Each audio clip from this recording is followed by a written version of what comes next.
Good evening and welcome. Tonight we will be going over the history of both the Altai Republic and Altai Krai in Russia. I know the title just says Altai, but we're going to do both. Altai Republic and Altai Krai are very similarly named, but very, very different. A lot of shared history up until the Soviet period, but geographically, very, very different places. They are named after the Altai Mountains, which run long through here. Can you see right here? It says Altai. You can see the ALT and Altai, the Altai Mountains. They go into Mongolia and China as well. And they're actually a UNESCO World Heritage Site. So let's start off with that. Let me grab my tablet, bring it down here for you to see the Golden Mountains of Altai. The Altai Mountains in southern Siberia form the major mountain range in the western Siberia biogeographic region and provide the source of its greatest rivers, the Ob and the Irtysh. 3 separate areas are inscribed: Altaisky Zapovednik and a buffer zone around Lake Teletskoye, Katunsky Zapovednik, and a buffer zone around Mount Beluga, which we're going to talk about, and the Ukok Quiet Zone on the Ukok Plateau. The total area covers 1.6 million hectares. The region represents the most complete sequence of attitudinal vegetation zones in central Siberia, from steppe, forest steppe, mixed forest, subalpine vegetation to alpine vegetation. The site is also an important habitat for endangered animal species such as the snow leopard. So let's take a look at these photos, which they're all photos from above. But we can take a look at them. Let's see. Really pretty. Way up high, clearly in an airplane. But it really kind of shows you how they just have this landscape of forest up to the peaks that are covered in snow, because yes, we are in Siberia. We slide this over. So the Altai Republic is almost entirely mountain range. This is the highest peak right here, Mount Beluga, right there. And it's pretty much all mountainous. The Katun River is one of the major lifelines of the area. It's a beautiful, beautiful river amongst all the high mountains. But what about Altai Krai? Altai Krai is definitely the lower foothills of this mountain range. It is much flatter, much wetter, and marshier. And as you can see, we are bordering Kazakhstan. So in this far region, we get the steppe grasslands. So same name, very, very different geographies. I think is really cool. Altai Krai is really neat from above, which I will show you on Google Earth, because it has these fascinating watersheds that are called the spikes that just go across the landscape like scars. And they are watery, kind of boggy, swampy regions that go across that flat steppe landscape. So it really sticks out. You can find Altai Krai from space very easily because of those. I can't wait to show you. They're really, when I first saw that, I thought there was some kind of error on Google Earth. But no, those are real. It's really, really cool. Speaking of really cool, let's start with the history, which we're going to start right about here or so in Altai Krai.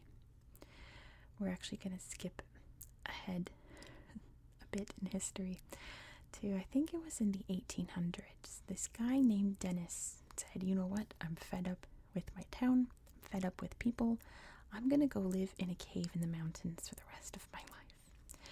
And so crazy old Dennis went and lived in this cave that the people nearby kind of had an uneasy feeling about. There was something not quite right about that cave. And once Dennis was gone, they started to dig around in this cave and found some things that weren't Dennis's. Archaeologists got involved, and sure, they found some interesting things, but they found a jawbone, like what appeared to be a human jawbone. But when they investigated it, they realized that it wasn't human. It also wasn't animal. What kind of a jawbone was it? It was a hominid jawbone, because once upon a time on this planet, there were multiple types of humans. We are only one type, Homo sapiens. There are so many other types, they all went extinct except for ours. But the thing is that the hominid in the Denisova cave, yes, they named the cave after Dennis, it didn't match any hominid that was previously known. And it has not matched any other hominid discovered in Asia, Europe, Africa, etc. So we call these people Denisovans because it was discovered in the Denisova cave, named after crazy Dennis who wanted to escape society. What a legacy to leave behind, right? So once upon a time, way back in history, there is some kind of hominid living here that we don't know anything about other than what the DNA of that piece of bone can tell us. Which is really fascinating, I think. The Denisovans are a big question mark in the history of early hominids. But eventually they'd all die out, obviously, and Homo sapiens would be in charge of this planet. This area was reigned by the Xiongnu Empire, an ancient Chinese empire, before they kind of faded, their power waned, and slowly various Turkic peoples came into the area, forming their own khanates. One of them was the Altai people, who still live in the Altai Republic, living very traditional lives, being traditional farmers and herders, with their traditional dress, their traditional throat singing, really fascinating throat singing, and customs, holidays, and traditions still going on today in Altai Republic. We'll talk about why here and not there later in the video. There were many different Turkic khanates in the area, and eventually the Mongols, because you see Mongolia is right here, the Mongol Empire would come in and take over, and various Mongol empires and khanates would reign over this region until those would wane. And I'm skipping a lot of history. I'm skipping a lot of people groups that lived here. Just know that it was many, many Turkic groups and then many, many Mongol groups until the Chinese Qing dynasty took over. A very, very powerful dynasty of China, originating from Manchuria, in control of all of China and beyond. They really managed to expand at the start of their empire. It would be the last empire of China as well, just a footnote. In the 18th century, Russians would slowly start to trickle into the area. I mean, there's not a lot there, right? We've got mountains and wetlands and steppe. They would slowly come in and move and build forts to protect them from the native people. So, there's still a lot of Mongol people there. They're inclined to attack. So, slowly but surely, Russian influence trickled in to the region. Obviously, China wasn't too pleased about it, but it wasn't like something to start a war over, which I'm sure both countries would have gladly done. But instead, they worked out the Treaty of Tabargatai in 1864, which we talked about when we talked about Almaty the other day on my channel. It was the Russian Empire and the Qing Empire realizing that the regions they wanted to control in this part of Asia were overlapping, and they needed to figure that out, where to draw lines on the maps. So this region became part of Russia in that year. Again, that was 1864. The lands were annexed to Russia. A couple years later, many years later, the Russian Revolution would occur. By 1918, there was no Russian influence. They had all gone off to do a lot more important things. So in that time, this region of Altai was like, well, the Russians are gone. We want to be independent. We're our own people with our own ways and customs. We're not Russian. We're going to declare independence. And they attempted to form an independent state. It never really took off. And then the Russians would come back in 1920 and annex the land once again. But this isn't just Russia, right? This is the USSR. Things were different. What was happening up at the top was way different than what was happening up at the top of the Russian Empire. So by 1922, the Soviets are drawing lines on the map, trying to figure things out. They were really big on sectioning off ethnicities. That's why we have Kazakhstan, Uzbekistan, Kyrgyzstan, etc. Because that's where they're like, well, there's a lot of Kazakh people here, so that's Kazakhstan. There's a lot of Uzbek people here, that's Uzbekistan. A lot of Kyrgyz people here, it's Kyrgyzstan. So they said it's a lot of Altai people here, that's Altai. And these people want to be independent anyway. So in 1922, this region here was made an autonomous oblast of Russia. Still part of Russia, but allowed to do their own thing. Now, like I said, they were really into sectioning off by ethnicity. So they said this region here, the Altai Oblast, is where the Altai people are going to live. But of course, there were also Altai peoples living here as well. So they said, well, this is where the Altai people live, and you're Altai, so the Altai peoples living in Altai Krai had to move here, which, not a terrible move, but still, today, this area is primarily Russians and other kind of Russian peoples, or peoples who use Cyrillic, like Ukrainians, Belarusians, I'm blanking, people that use Cyrillic, and this region it's not mostly Altai peoples, but it's where all the Altai peoples live. They're like number 2 after the Russians. So all of the Altai peoples live here. So if you want to see traditional foods and farming and throat singing, you would come here. You wouldn't come here. This is just another little state within Russia. So what were they going to do with this, with the Krai? Well, it's the Soviet Union, and there's lots of space. There's a couple things that the Soviets can use with all of that. One is farming. Now, these peoples here, they weren't necessarily farmers. They were more herders. Like, they farmed, but they weren't like farmers, But they were now, because you're in Soviet Russia. If they say you're a farmer, you better get planting, because you're now a farmer. So this became a big farming region, and then by the start of World War II, it also became a great spot to send people into exile in Siberia. There's nothing there, just endless stretches of nothing for miles and miles, perfect for building labor camps, and that's what they did.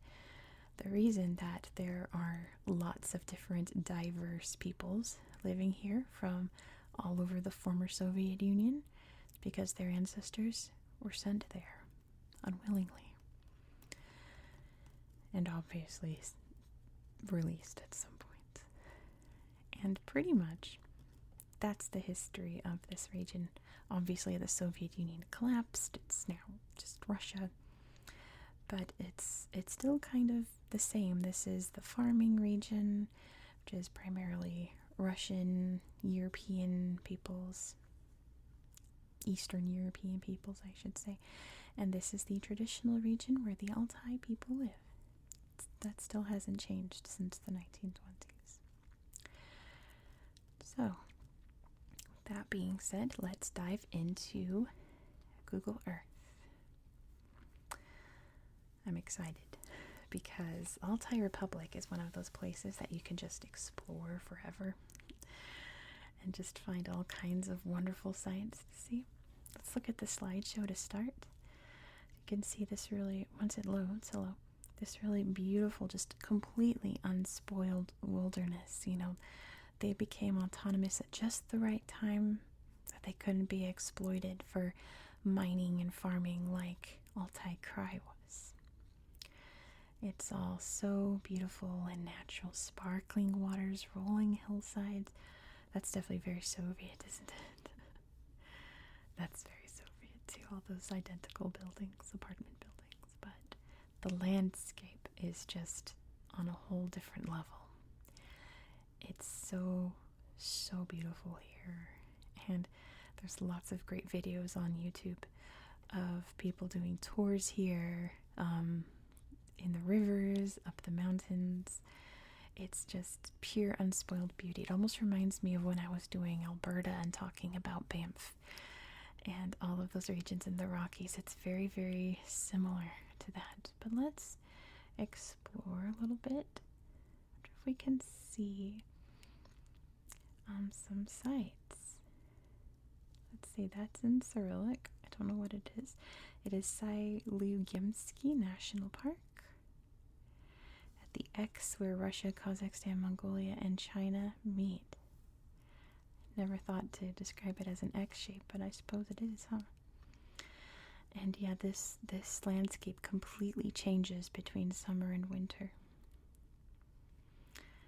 It's a whole different world. I forgot to mention that at the top of Mount Beluga is, oh my gosh, that's a huge grasshopper. It's kind of gross. Oh, sweet yaks. It's a glacier. So it's the same up there. It's ice and snow and cold. But everywhere else it becomes just these beautiful rolling mountains of green. And in winter it's completely covered in snow. So it's very cool. There's a cool yurt there. I wish I had a yurt. It's one of my dreams, is to live in a yurt and just travel the world in my yurt. I'd be perfectly happy. So yeah, this is a place where just every single site you can find is so beautiful. Let's see. The Altai Naturschutzgebiet. Let's see, this is part of the UNESCO site. Look at this, once it loads. Oh, that's incredible.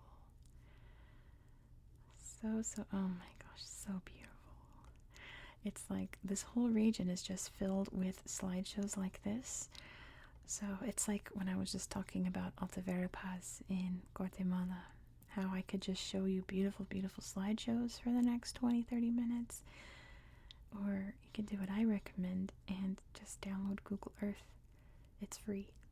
And just go exploring and see this region for yourself. Because it's all just beautiful, beautiful sights. It's all incredible. Let's look at Lake Teletskoye, if I can. Oh, there's no slideshow there. That's too bad. I want to see the river. It's hard to see from above. Yeah. Anywhere. Oops, we're headed to the different region up there. I see we're in the north. I need to be down here. But yeah, here's the river. Let's see if we can find a cool place along the river to look at. Let's see. I like Chiposh. There are pictures here. Oh my gosh. Just every single slideshow in this region is just the beauty of nature. Oh, pretty horse. Oh, that's incredible. Oh, that looks cozy. That's my kind of camping. Just being in a lodge in the wilderness and just waking up in the morning, like 6:37 to just the freshest air you've ever smelled, so much it just like you feel it in your lungs, like you feel it go all the way down your throat to your lungs. And it's so crisp and clean and reviving. It makes you feel alive. That's my kind of camping. I'm sure you could do that here for sure. But let's move on to Altai Krai, a whole different world from this. First, you have to look at this wetland, which is the Ob Plateau. It's officially called. I forgot to say that. The Ob Plateau. Look at this. Get my pencil. Look at these spikes created by the wetland regions. You can see it coming off of this lake here. So when you zoom out, which I forgot to do before to show you where we are in the world, but normally I would pick a spot, but you can see the spikes. I can zoom out and show you exactly where we are in the world. Look, we are way out in space, and you can see them right there. So yes, we are in southern Siberia of Russia, and you can see it gets pretty different landscape-wise. Just south you have the steppe, the Gobi Desert, and yeah, the mountains are still mountains, but they aren't majestic, Rocky Mountain-looking mountains. They're big, dry mountains. And I thought there was some kind of error on Google Earth there, and I kept zooming in, and then I had to research it, and no, this is wetland, so distinct against these farmlands. Isn't that incredible? See, look at all the wet here. Let's see if there's a slideshow for this area. No, that's too bad. Let's see, maybe this lake. Let's see if Trevnoya has a slideshow. Probably not. Oh, there is. I didn't find a lot of, yeah, that's the only picture. I didn't find a lot of slideshows to show you in Altai Krai. You know, none of these lakes have any pictures. Not that there's really much to see other than the water. It's not like this region has lots of diverse areas to show you. What it does have are all these little lakes, which you see in lots of former Soviet areas, like where was it? Turkmenistan. The last region we were in Turkmenistan had a lot of these very mysteriously, almost perfectly circular lakes. And that was a Soviet thing. They loved to do that. In their mining regions, in their farming regions, they would just form lakes. That's definitely a lot more natural. Creating a spike here. But you can see all the various farmlands. It's really pretty little patchwork. I like it when it's not perfectly uniform. Like, look at this. Making a big path. I like when it's all different shapes and sizes. But yeah, really interesting place. And again, I wish I could show you some other places, but there's not much to see in this part of Russia. It looks really cool from above.